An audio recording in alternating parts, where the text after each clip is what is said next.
Okay, everyone, I've got to find my camera button here because I messed something up. Let's see. Here we go. Woo, that's awful close. Let me scoot. Whoa. I did my zoom on that way too close. Don't want you, like, seeing my pores. Wow. Okay. Anyway, that kind of, like, threw me off because I got to get really far back from my computer here. But thank you, everyone, for, I don't like where I'm at, joining me tonight, and apologize for having to restart the stream because I forgot a setup thing. Stupid, I know. But, okay, and hold on one sec. I need to get my notepad here because when I think of things, sometimes I gotta write them down or I won't remember to say them. I want this conversation, and it is, in fact, a conversation. I need to remind people of that. In the past, there's been plenty of times where I've said something and I've changed my mind. I'm not saying that's going to happen here, but it could. Everything on my channel is a conversation. Something I said 4 months ago, I might not agree with tomorrow. And it would be very helpful in life if we treated everyone that way. People are not frozen in time. People do, in fact, change their minds on things, and you need to allow them to do that. So, we've got a lot to talk about. The context of what we're going to talk about is obviously the Libertarian Party of Kentucky tweet, but it brings in a lot of other subjects. So let's take a look at that tweet.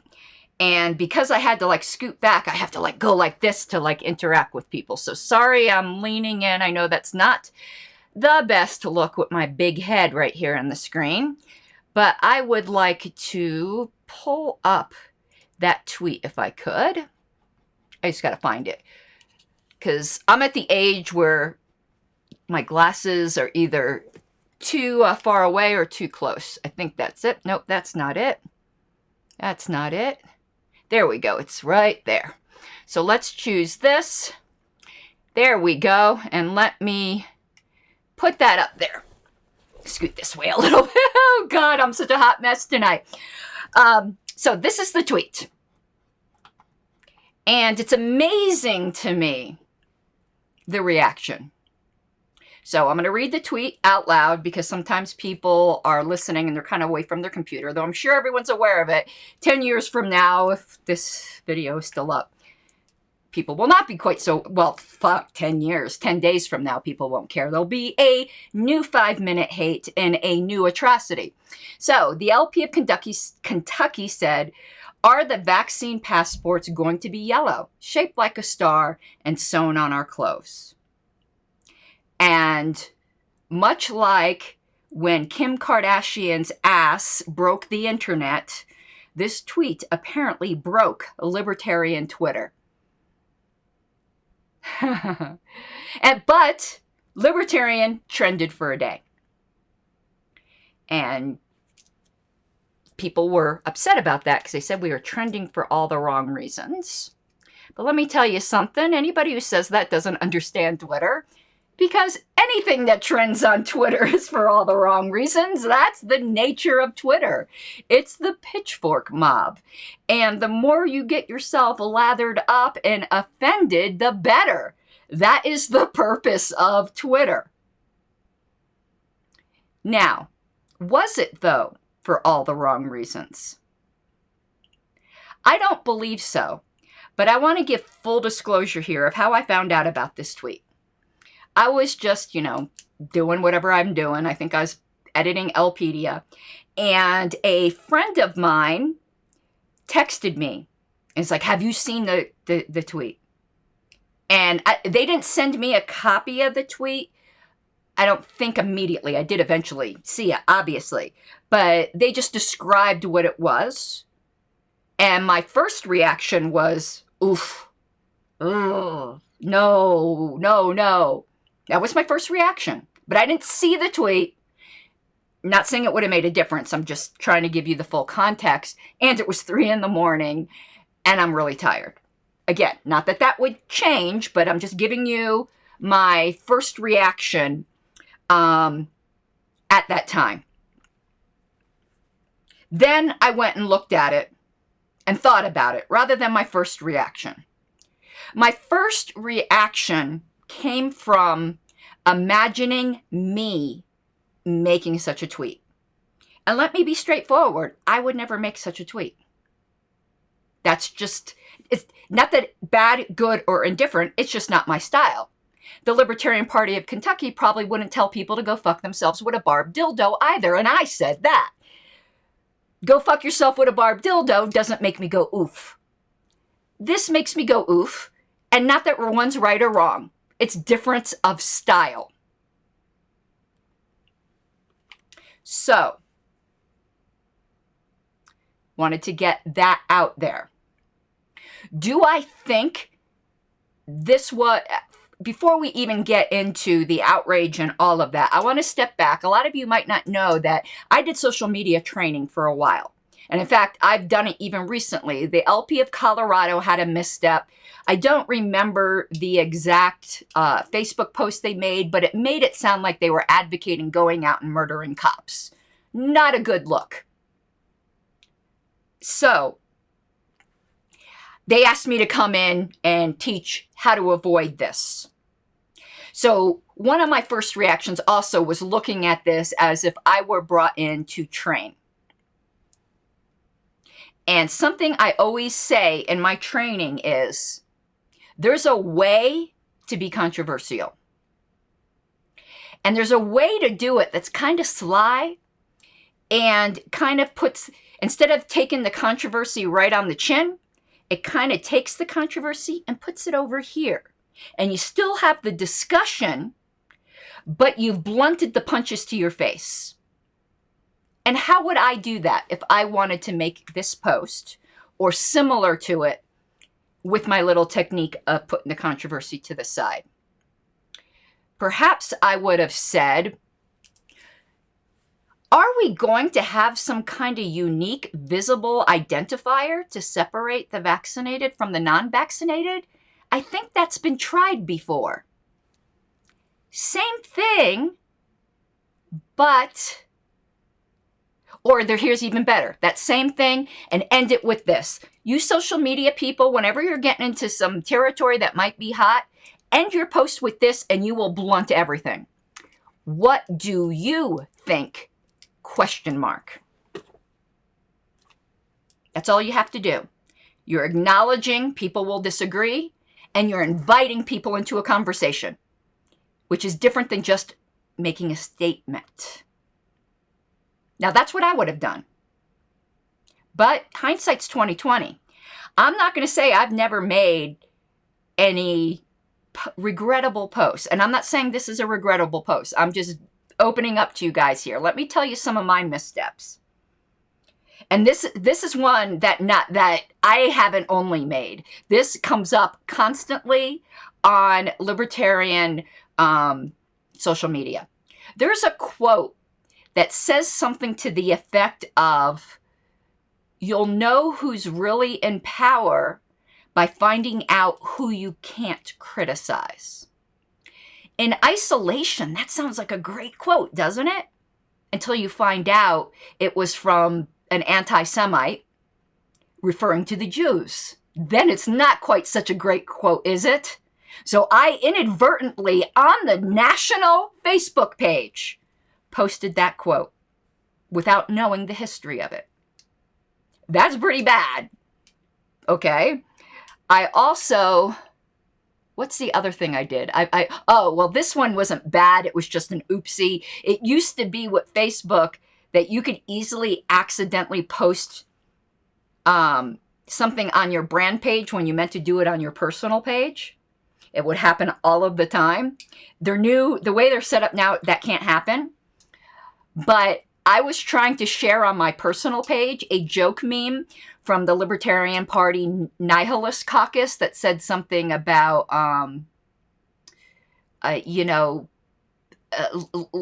let's all oppose the cult of the omnipotent state while we're staring into the endless abyss of death or something like that. And I posted that in the national page. I realized it within 2 seconds and deleted it, but shit happens. Okay, now I'm not saying this is anything like that. I'm just saying none of you people are perfect. And in everything I'm going to say today, the key is charity covers a multitude of sins. Or the Bible quote is grace covers a multitude of sins, but I'm just going to say charity. And we're going to get into that. So, about this tweet. Multiple accusations. I'm going to deal with the first one. Well, this isn't the first one. I'm going to deal with the stupidest one first. And I'm going to say it's stupid because it's stupid. And what I think it is us just being eager to be offended. And when I say us, I mean the world today, not anyone specifically. And that is the accusation that comparing things to the Holocaust that you, whoever you are out there, don't agree should be compared to the Holocaust is anti-Semitic. That's the nuttiest thing I've ever heard. Why do people compare things to the Holocaust? They do so to say that, let's say the Holocaust is Y. People compare X to Y because they think X is really bad, which means they think Y is really bad. Since when did it become anti-Semitic to acknowledge that the Holocaust was really bad? I don't think that's something like white supremacists do they? I mean, last I heard, their shtick was Hitler did nothing wrong. I guess these white supremacists are all walking around reminding everyone the Holocaust was bad. It's nonsensical. Use your brain. This tweet might be a lot of things, but one thing it's not is anti-Semitic. And I'm going to say some strong words here. People who claim that might not have really thought about it. But now that I've said the argument, if you still go around saying that, you're a slanderer. And you ought to be ashamed of yourself. You want to know what you're doing? You're saying they're diminishing the Holocaust. You're fucking diminishing real anti-Semitism, which exists. This tweet ain't anti-Semitic. What's anti-Semitic is when people go and shoot people at a synagogue. I can be outraged too. Did you like it? So, it's not anti-Semitic. That's just dumb. You're dropped on your head as a baby if you think this is anti-Semitic. And I don't think anyone really thinks that either. I just think it's the offense du jour if you can find a way to call something sexist, racist, anti-Semitic. I'm sure there's a few other ifs and ets that I didn't throw out there. So now we got that out of the way. Here's what's funny, because I said this on purpose a minute ago where I said comparing something to the Holocaust. This tweet is not comparing anything to the Holocaust. That's what's funny. If you mean by the Holocaust, millions of Jewish people, and not just Jewish people, gypsies, gay people, all kinds of non-Aryans being killed. This tweet does not do that. It's comparing, making people have some kind of identifier that is visible to having a card you need to show, which is visible, in order to be either denied or granted access to polite society. That analogy is on point. Something Americans need to learn is the meaning of the word analogy. Analogy does not mean exactness in any scope. And in fact, the power of an analogy is that it compares things that are obviously different to show a similarity. Look it up. That is what an analogy is.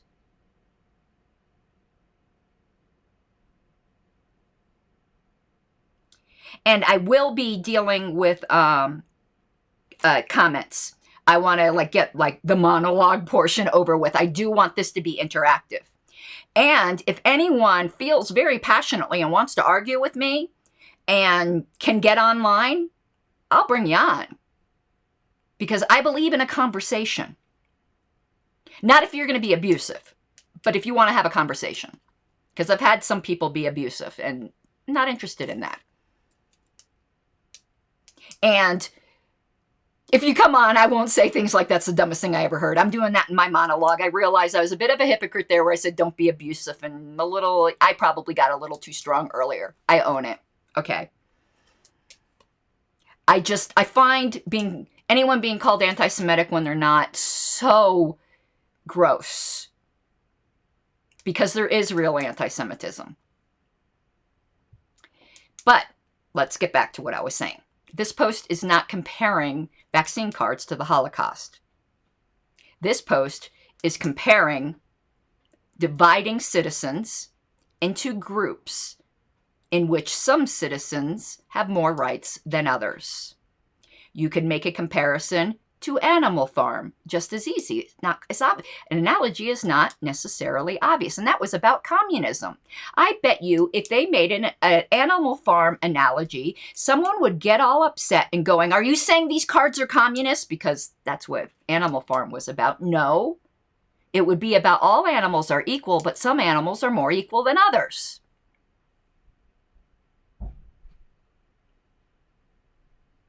I fear for people's ability to read classic literature, if not claiming this goes on the line of classic literature, but the inability to be nuanced and to parse things out. Now, let's pretend that this tweet actually did compare vaccine cards to the Holocaust. It didn't, but that's called nuance.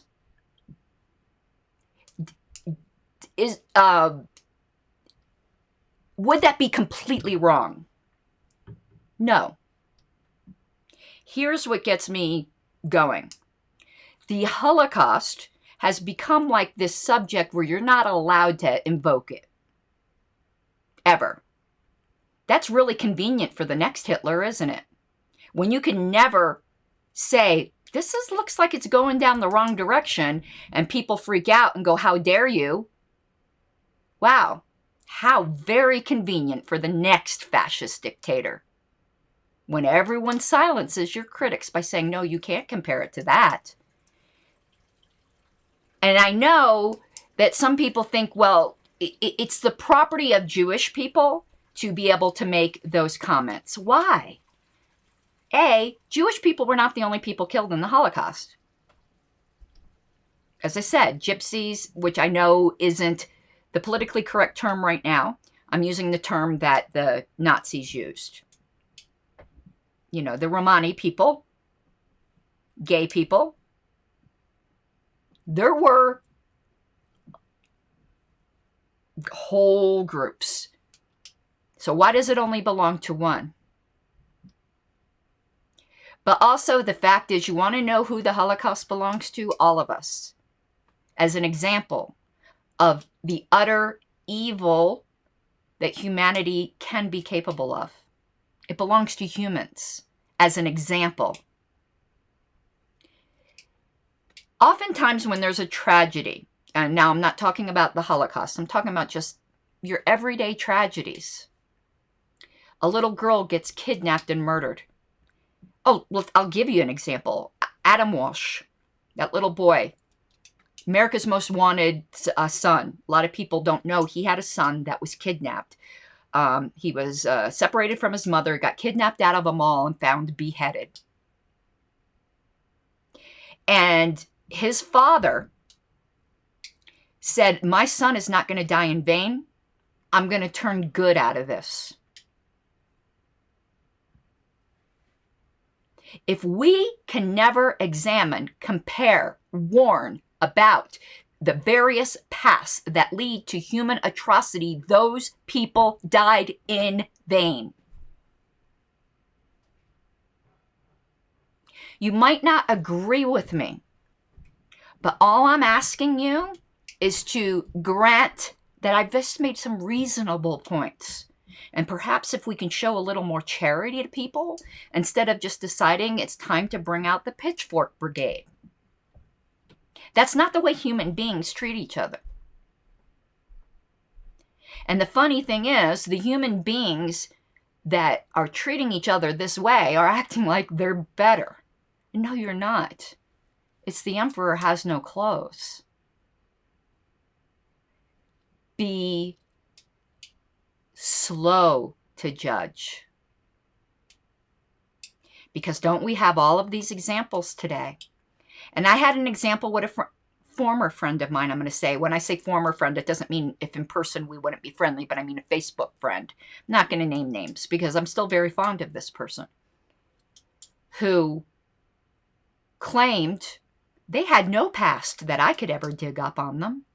Really, I go, must be nice to be like Jesus. I have a past.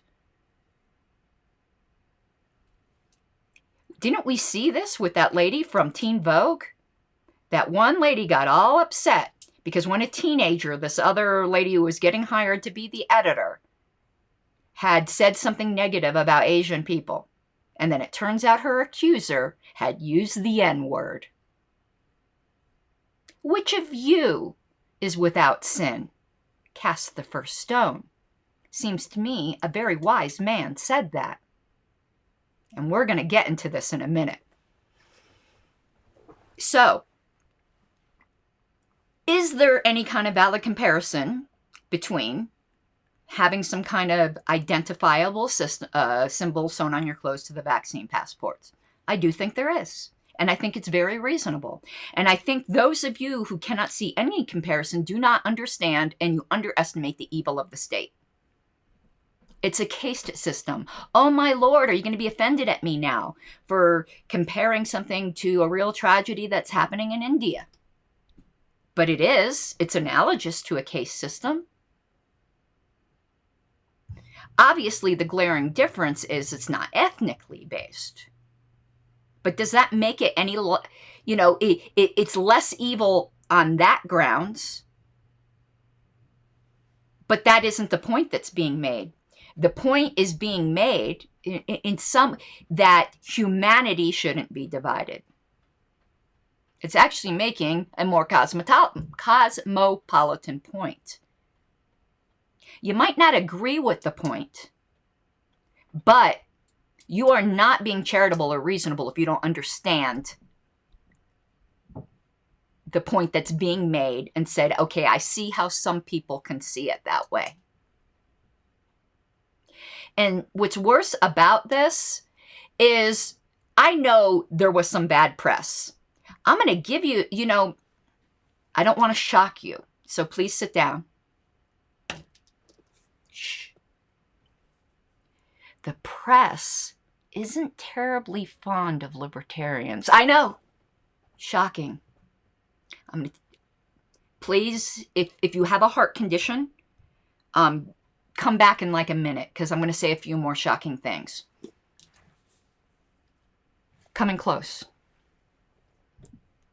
The press thrives on shit stirring. Shocking? I know. I'm sorry. I hope your kids weren't in the room to hear that. I'm sorry. Probably should have given a trigger warning. Of course, the press is going to hop on something and run with it like that if it's something that is, sexy offensive.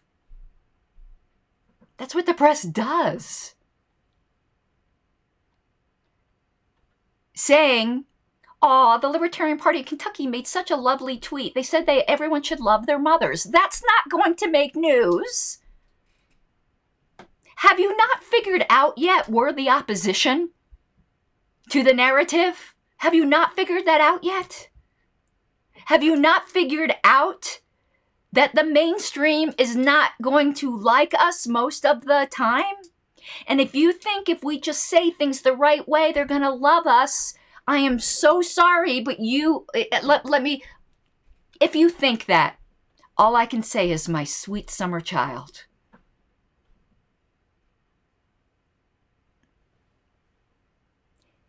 We are not going to sweet talk what Dave Smith calls the cathedral. It's not language I particularly use because to me, most people don't know what you're talking about, but this is mostly libertarians here will know what I'm talking about. The establishment is not going to love us because we're anti-establishment.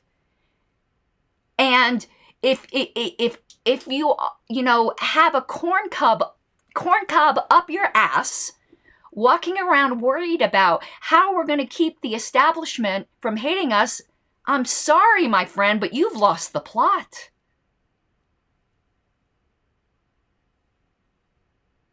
But you want to know who will not like us? They'll just feel indifferent about us. If we do not get in people's faces and say loud, proud what is going on, the libertarians out there that don't know about us yet, the people that are out there just dying to hear somebody say an actually libertarian thing, that's who won't like us, and that's who we need. If you are going to whore after mainstream acceptance, you're going to have a very bad time in this party. A, for two reasons. One, it's not going to work. And B, there's always going to be people like me that are going to continually frustrate you, that will not play that game. And kicking against the goads is only going to leave you with a sore foot. That's not what we're a radical revolutionary movement. And if you don't come to terms with that. Now, I'm going to be a bit charitable here. Do I understand how some people might think this is impolite or lowbrow, maybe? Yeah, I get it. I totally get it. I can see. My first reaction, remember, was oof. But it wasn't, oof, grab the pitchforks. I had posted on my Facebook page something to the extent of, let's stop trying to make everyone else in our own image and follow the maxim, you do you, boo-boo. There are some people who will never listen to me because I have pink hair. Whether I think that's shallow or not, it is what it is. It doesn't matter. There are some people who will listen to me or give me a chance because I have pink hair. Who's right? Neither is. This tweet here reached people. It reached the people who are reached by this kind of thing that wouldn't be reached by a different method. And the fact is, we need all different kinds of people and methods. The people I can't reach, you might be able to reach. That doesn't make me wrong. Also doesn't make me right. It just makes me different. We need to allow this difference. And the press has already forgotten about this. You want to know who will keep it alive for the next 10 years? Libertarians. What the actual hell? Do you want to know who remembers Naked Dancing Man? Libertarians. Joe Normie doesn't.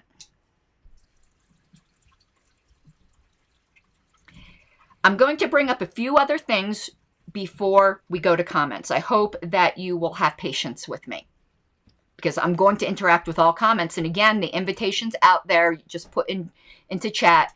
I'm seeing all your comments from both Facebook and YouTube. If you are the opposition and want to talk with me, I believe in dialogue. But my title was Wokism, Hypocrisy, and the Kentucky Tweet. So we dealt mostly with the Kentucky Tweet. Wokism. Listen, I have quite a bit of SJW in me. I think perhaps that came out when my first reaction was oof. I do. I very much, and I think it's a, actually, I think it's a feature, and I say a feature, not a bug, of autistic people. Most people do not know that autistic people have a very keen, perhaps overactive sense of justice. Like unfairness just needles us. So I'm very sympathetic to like the woke perspective. But it's gone out of control because I'm also very sympathetic because I have a sense of justice to being fair and not impute. I believe in assuming good motives until bad motives are proven. I prefer to think the best of everybody. And it shocks me when people don't do that. So, as an example, I lost a couple friends off my friends list. One of them was just an acquaintance, and another one's a friend. Like an actual friend that I know personally. Because I bring up this tweet, and what do? They come to my post and goes, what about Hotep Jesus? What the fuck does that have to do with this? Why are you needling me about Hotep Jesus? I know nothing about the guy except for a few screenshots. Some friends of mine think it's a good idea to have him as a speaker in California, and that's my problem. How? What, you expect me not to be friends with someone who does that? Is that it? Do I have to walk around paying continual obeisance? Why are you asking me about Hotep Jesus? I have nothing to do with Hotep Jesus. I don't even know the guy. I couldn't take him out of a lineup. I didn't listen to the Dave Smith interview because I had no interest in it. So, but I'm talking about this tweet, and you come on my thing asking me about Hotep Jesus? This is wokism gone crazy. Because you want me to pay the homage you have to pay. And then when I said, I've never thought it was a good idea to ask this guy to be a speaker at a libertarian event, the acquaintance dared to ask me, can you prove you said that before? Who the hell do you think you are? I don't have to prove shit to you. That's been my opinion. You don't believe me? Get bent. I don't care. Because none of this has anything to do with me.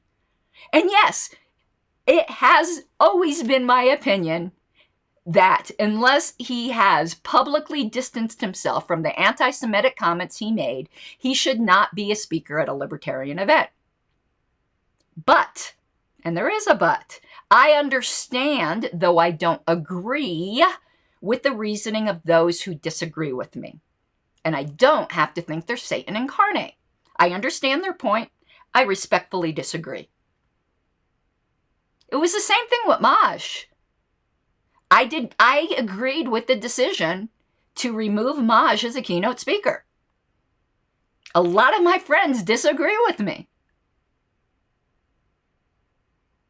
So, but you come on my post and ask me about fucking Hotep Jesus? I have nothing to do with that guy.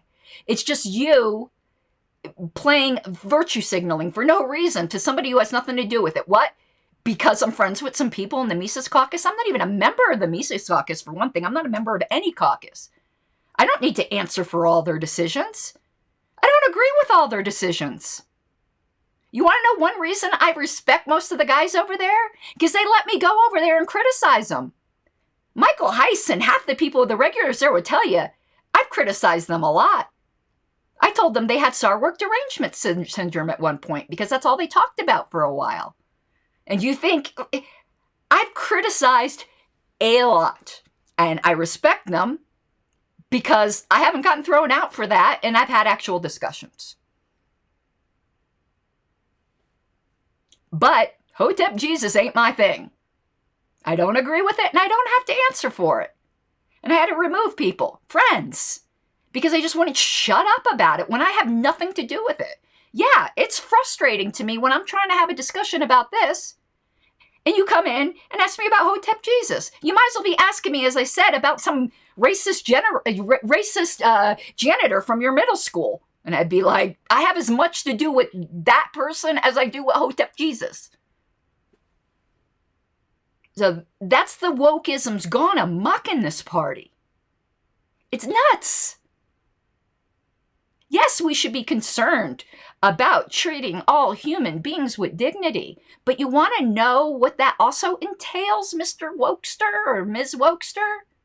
Treating the people you disagree with dignity as well. And that means giving them the benefit of the doubt, conceding when they're making a reasonable point, and learning how to respectfully disagree. There are actual racists, sexists, and anti-Semites in this world, but they're not as common as you think they are. And when you call everyone that and jump to that conclusion, you allow them to blend in. Save the venom for the people who really, really, really deserve it. And let me tell you something. 99.9% of the time, it's not your fellow libertarians, for fuck's sake. Okay, a few other things. I want to bring some things up. Sorry, my big head's coming into the screen again. It's because I'm too zoomed up. So we dealt with wokism. We dealt somewhat with the Kentucky tweet. Now I'm going to deal with hypocrisy.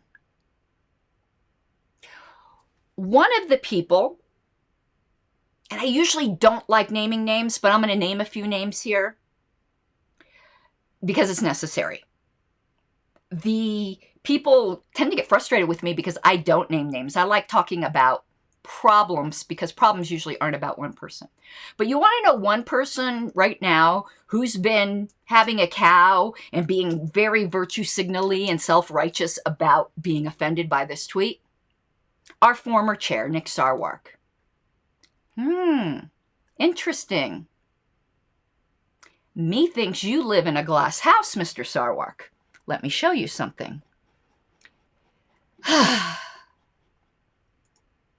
Okay, let me 1 second here.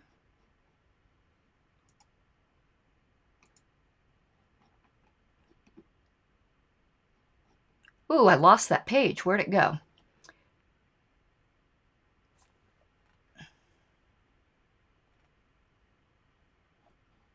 Oh, 1 second here. Why can't I find it?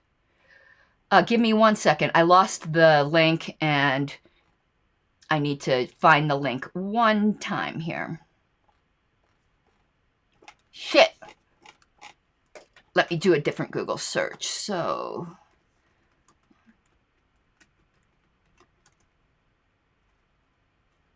okay, 1 sec.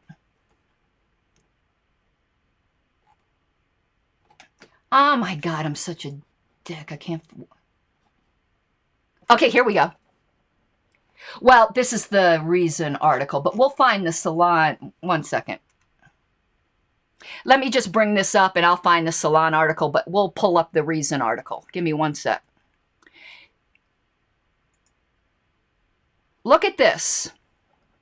Let me hide this Kentucky tweet. Seems that dear Mr. Sarwark got in a bit of hot water himself for comparing the Libertarian Party struggles with Jim Crow,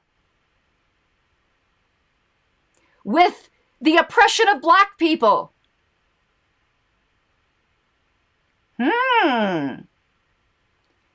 Glass houses. Has he apologized for that? I'm not saying he should, because I thought his comparison was fine. It was over the top, but it was over the top to prove a point. But interviewer found it offensive that Sarwark compared treatment to that of pre-civil rights blacks and women, which he did. Where's the woke crowd? Because right now he's their hero. And apparently with the woke crowd, you could go back to shit you said when you were a teenager. Don't be hypocrites. Go on. Go run along now. Pitter patter. Let's get at her. It seems the people that virtue signal the harder have quite a few little skeletons in their own closet. Right? Let's pull up. Now I'm going to give another example. And I haven't followed this person in a while, so he may have distanced himself from this person. But there's a certain group that is hating on the Kentucky tweet, not because of the Kentucky tweet. They're hating on the Kentucky tweet because the volunteer who did it is a member of the Mises Caucus, and they hate the Mises Caucus. We all know this group. And I'm not going to name, whatever. We all know this group.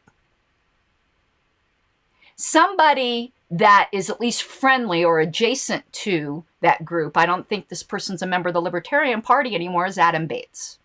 We all know Mr. Bates. Well, you want to know who Mr. Bates championed for the longest time? He might still. Linda Sarsour.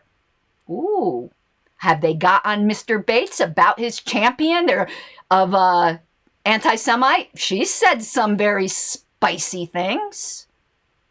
When's he getting canceled? When's he going to get the outrage? Ah.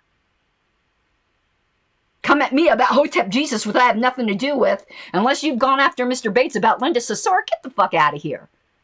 And I'm not saying you should. Let him be friends with who he wants to be friends with. He has never said anything anti-Semitic. But he has told me I should divorce my husband because he's not open borders. And yet, you're friends with this guy. But you're worried about a Kentucky tweet because you have a corn cob up your ass about the Mises Caucus, and it's making you be uncharitable. So let's see what else we might have here. Let me see what other links I pulled up. 1 second. What's this? Oh, here we go. It's not just the Holocaust that people get upset about. People get upset about comparing things with apartheid. That's why I put in my thumbnail for this video, I should have pulled up that picture, but you all saw it in the thumbnail. It's a bunch of Jewish folks over in Israel protesting the COVID vaccine passport and saying it's apartheid. Are they racist? Are they comparing themselves to systematically, people, you know what happened with apartheid? They're making a racial comparison. Is that what they're doing? Are they anti-black? No. But what's interesting that happened in this article, the dispute was whether or not you could compare apartheid with genocide. And they start getting into a body count. What? Who's the permission people? What you can compare to what? What's the point of history if we can't talk about it and learn from it and draw parallels? Okay, one other thing here. Can you compare the African slave trade to the Holocaust? I think you can. What do Jewish people think? Can you not? Or can you? I don't know the rules anymore. Let's see, what else here? What about this? Can you compare the concentration camps where people were waiting to get put into ovens with the Japanese internment, which was bad, but, they weren't gassed? Or is that a no-no? Is it anti-Asian or anti-Semitic? I'm so losing track. What about this? 1 second here. Oh, here we go. Well, this is something else different. The caste system and Nazi Germany. Can you make that comparison? There was a well-known author who did. But let me tell you what's going on here. There is something called high context and low context culture. And social media has its own culture. And the people who are we're getting back to the Kentucky tweet now, and then I'm going to get to questions right after this part. The people who are getting offended are reading something on Twitter, which is the epitome of low context, because you only have so many characters. You can't infer things on Twitter. because they probably didn't say everything they wanted to and all the clarifications they might want to, because you're limited by characters. You do not fairly read anything into a tweet. You read into it what they said, and that's it. Twitter is low context. But the people who are getting offended are reading the tweet in a high context. What do I mean? By the very fact that they said they're comparing vaccine cards to the Holocaust. Oh, my screen went dead here. 1 second. No, they didn't. Did you see the word Holocaust there anywhere? I didn't. But what they did is they made inferences. They said, oh, okay, Star of David, yellow stars, that happened in Germany, which happened during the Holocaust. Therefore, vaccine card Holocaust. You see what they did? They imported a whole context in there that was never in the tweet. And in, say, a book in long form, you certainly could make that inference, but not on Twitter. Let me give you an example of a classic. For those of you who are religious, you'll know what I'm talking about. A classic high context, low context clash. There are certain atheists, and I'm not criticizing atheists writ large. I don't get into that battle. But I used to own a theology forum, so I'd get to see these debates a lot. And there were some atheists who would say, how could Jesus be God if on the cross he asked why God was forsaking him? A very low context reading of that saying. When in fact, what Jesus was doing was quoting the first line from Psalm 22. By saying that, he intended the audience to think of the entirety of Psalm 22, which was about how God really didn't forsake him. But you see a contradiction or a problem when you read a high context statement in low context. But the same thing happens vice versa. Let me give you an example you might be able to relate to. If I say, slow and steady wins the race, a lot of you just thought about a rabbit and a tortoise, though I didn't mention a rabbit and a tortoise. Why? Because you brought in a whole context in it about that race, in which the lesson of the race was slow and steady wins the race. And you immediately thought of a rabbit and a tortoise. I didn't say that. That's a high context. Okay. So I hope I've proven a bit of the point here. And now let's talk to people. But let me, how do I, 1 second. I got to turn off this screen. One sec here. Burr, burr, burr, burr, burr. Okay, let me put my camera back on. Here we go. Okay. So I'm going to see if I can pull this laptop more towards me so I can see the comments easier. All righty. Let's go up here to the very top.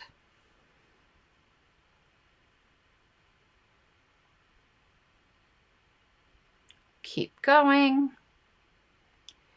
And if somebody thinks there was a comment, some of these I'm just taking as conversation that I didn't address and you think I should, just alert me. I'm going to put up some comments here that are generally in support as well.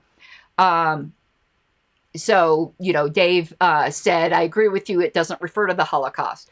It doesn't. It's referring to a piece of a historical milieu.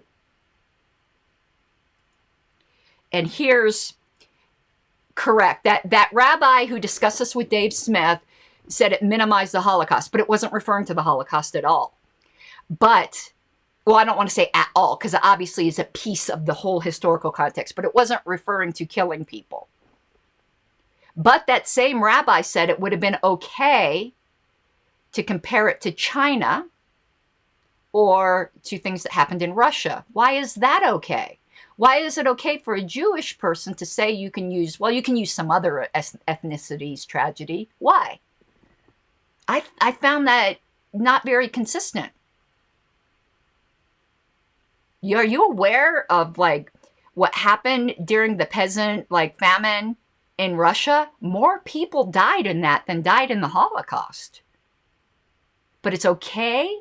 And there was no identification cards or anything like that. Why would that be comparable? I don't see that as comparable at all.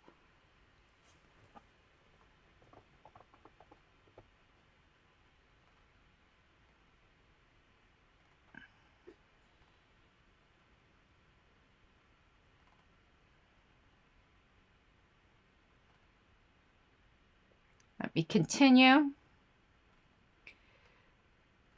Let's see here. Oh, this is a great one. People can take a cursory glance at our party platform and get all the... Exactly. I actually have something to show you guys. Dave, it's going to take me a second to pull this up, but yeah. Oh, shit, I closed my comments. It doesn't lose them. I just got to open the window again. Comments. Great. Let me pull something up here. Give me one moment because I got to find where I have it saved on this computer. I think it's in Show Assets.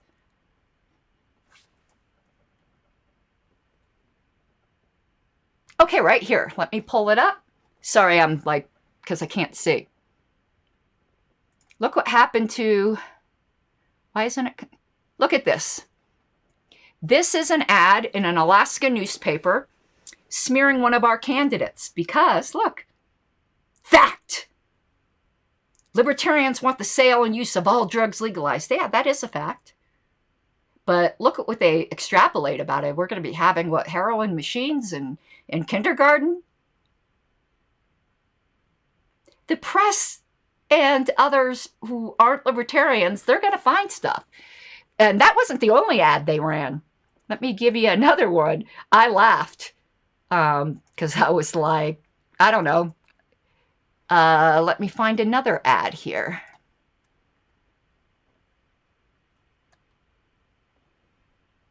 Okay, here we go. Look at this. Talk about scaremongering. This is also from Alaska. Look at this. Yeah, this is the world libertarians want, right?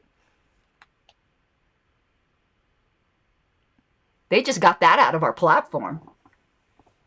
You don't think people do that all the time? So thank you, Dave, for that. I'm going to be doing these ads in my next historical show, but it was interesting that it was relevant to hear.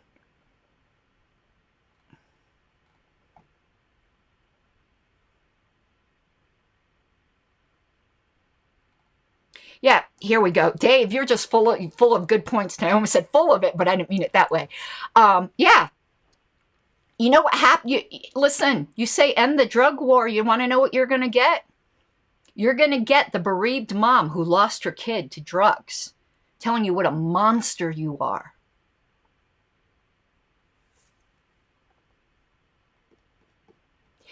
Unfortunately, the freedom message today is tone deaf. Because what people hear is you hate poor and old people, right? Aren't we? Don't we know this?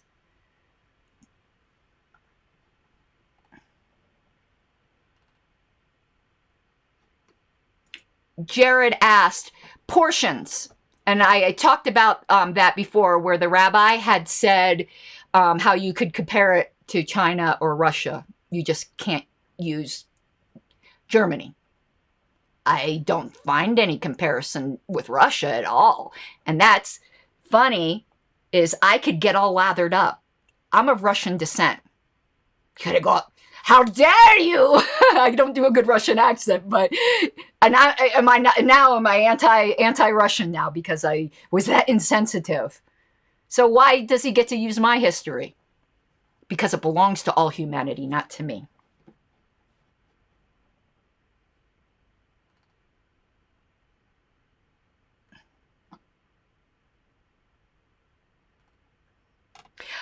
Look, I hope Graham was kidding, but this shows how you could be uncharitable.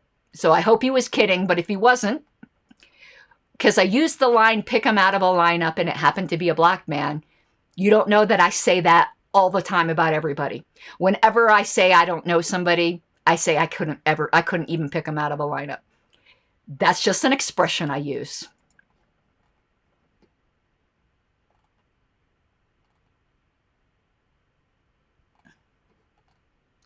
Okay.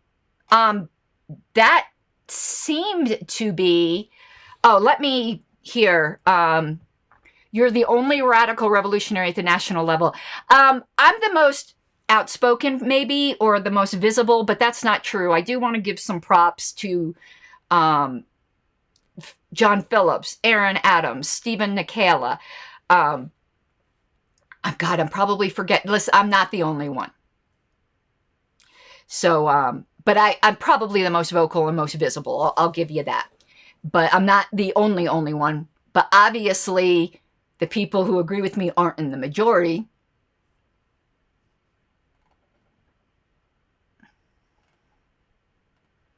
And here, I've heard this as well, that Hotep Jesus perhaps is walking back those statements. But here's the thing.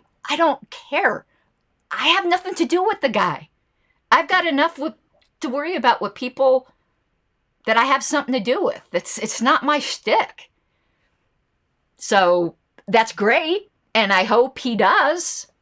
But I don't, rather than use the lineup thing, I don't know him from Adam.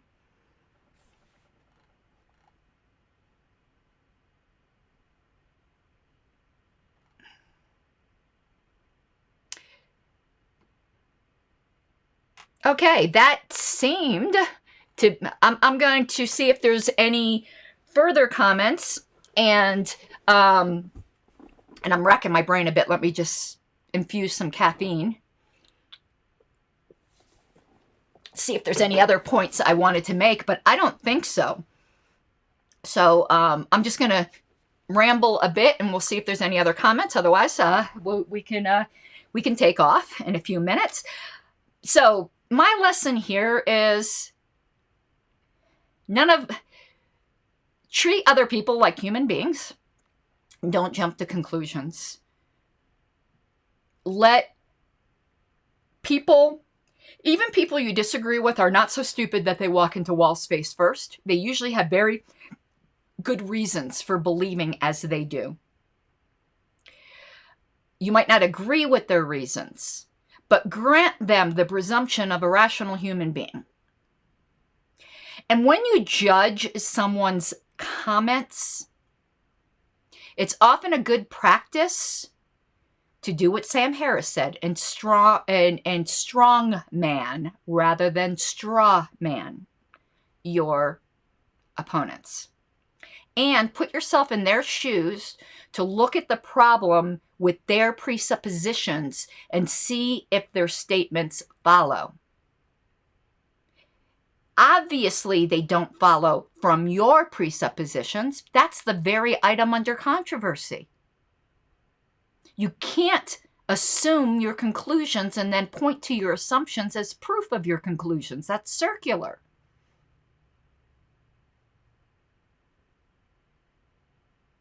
So, please, can we not? Can we start elevating the discourse? And what I mean by that is not saying offensive things. What I mean by that is making it more intelligent and nuanced. Now, I know some people don't think you should ever get offensive. And okay, if that's not your cup of tea, who am I to judge you? I definitely am not the one to reach you.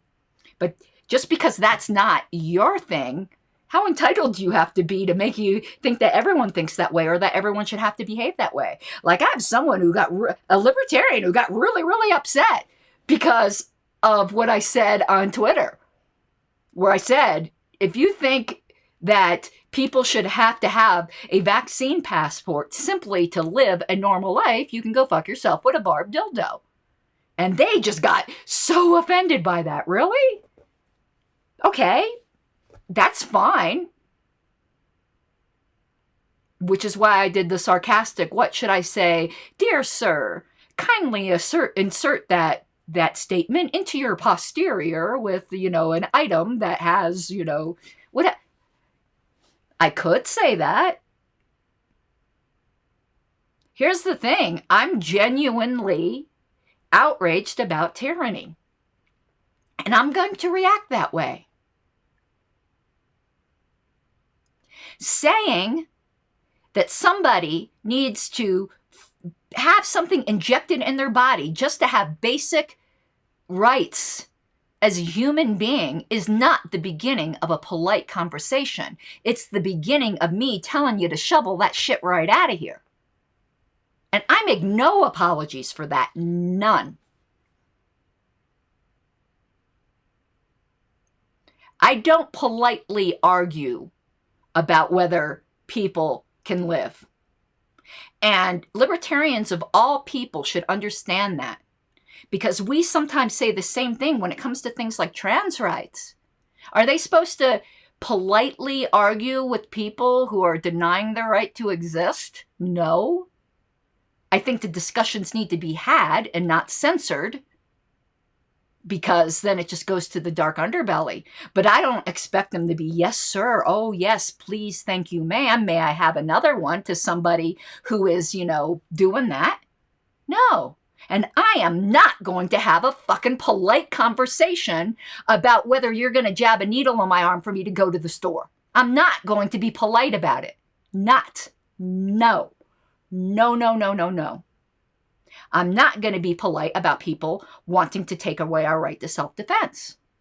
I'm not going to be polite about a lot of things that come down to my rights. And how dare you tell me the way I have to defend my rights?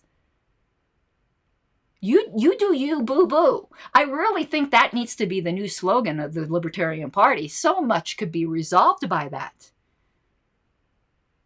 I'm not you, you're not me. I'm not the volunteer from the Libertarian Party of Kentucky. We're all different. And the circular firing squad's got to end, folks. We don't need the state to come after us. We come after each other. I've often joked, but jokes sometimes are funny because of the element of truth in it. Where I'd said I became a libertarian without talking to any libertarians. I just read the platform.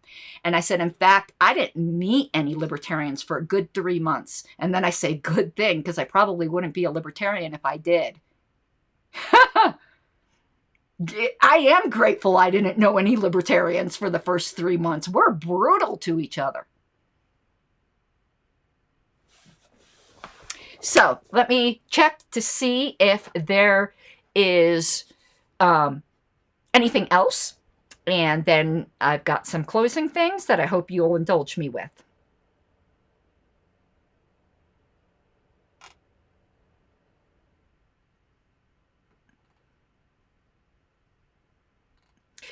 Okay, yep, that is it. I hope you guys will just stick with me for 1 minute, because I got my little closing thing here, if I can find. Oh my God, I am so blind. What did I do? Is this it? Nope, that's not it. Well, you know what? I will just verbally do it, because I don't like wasting y'all's time with trying to find an image. My lack of preparedness is not an emergency on your part. So this is a bit on a more personal note. Some of you guys have if you follow my social media, I said that I've been struggling a lot with depression. I go through that. It's just a fact of my life. And you just got to push through it. And I appreciate all of the well wishes. Some of it is a bit situational. There's a lot of crap going on with my job right now. And, when, you're worried about all that kind of stuff, it can just really, really bring you down. So that's a lot of what's going on with me. I thank you all for your well wishes. But on the upside, I've been very, very cheered, because I've been getting a lot of support for this kind of work. So I'm going to give you my pitch. If you can, you can. If you like the voice that I bring, if you want me to do more of getting the word out and you want to encourage me, please, if you can, and if you can't, I get it, become a patron of my show. It helps me spend more time doing this rather than a job that's making me miserable. But obviously, you know, my mental health isn't your responsibility, but you do encourage me. I'd gotten some more sponsors over this week, and that's what I wanted to show. I wanted to put up my thank you graphic, which I'll just do in another show because I like giving credit. But if you can, Pink Flame of Liberty, which is at patreon.com/Pink Flame of Liberty, you would touch my heart and encourage me to keep fighting the good fight if you think I am fighting the good fight. I would appreciate your support. Over there, we have some bonus content where we're going to be going through a lot of books. And I have some rare books that some of you might not have seen. And we're right now reading through Fear and Loathing on the Campaign Trail, 1972. I do a lot of historical stuff. You know, that's my primary thing. That's all I'm going to do. I'm not going to keep badgering you. Just patreon.com/Pink Flame of Liberty. I thank you all for the support you've given me. This isn't about Patreon. This is just about being my friends. It's not easy sometimes taking the blows. The fiery darts of friendly fire. So thank you for supporting me. I'm not perfect. I will disappoint you. Sometimes I disappoint me, obviously. But if we can start showing each other more grace and charity, we'd be a much more effective party. Don't you think? I think so. And I have to earn that lesson myself, too. I'm not perfect. I'm not perfect at all. Very still rough around the edges, but thank you, everyone. I appreciate you all, and I hope you have a good night. Bye-bye.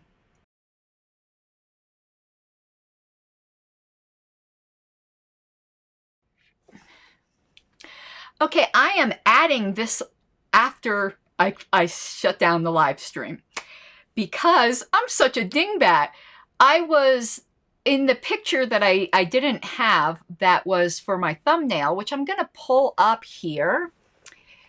I'm such a dingbat where my eyes just immediately got drawn to the sign that said apartheid because I was laughing about how dare you, you know, compare, you know, vaccine passports to apartheid. But I didn't look to the left in this picture because people must really feel like idiots now. And I do hope some apologies are forthcoming, but hope springs eternal, and I doubt that will happen. But take a look at this. Okay, I was looking at that apartheid banner, but look right next to it. COVID passport leads to gold star to tattoo on arm. The Jewish people in Israel are making this comparison. Are they minimizing the Holocaust, these Jews? Kentucky will take your apology now, thank you. You gotta take what you're given, that's how we live it. Don't be mad at the system, it's simply how we've existed. I hear a lot of people talking like they politicians or choose to be an accountant because it's safe in the business. Not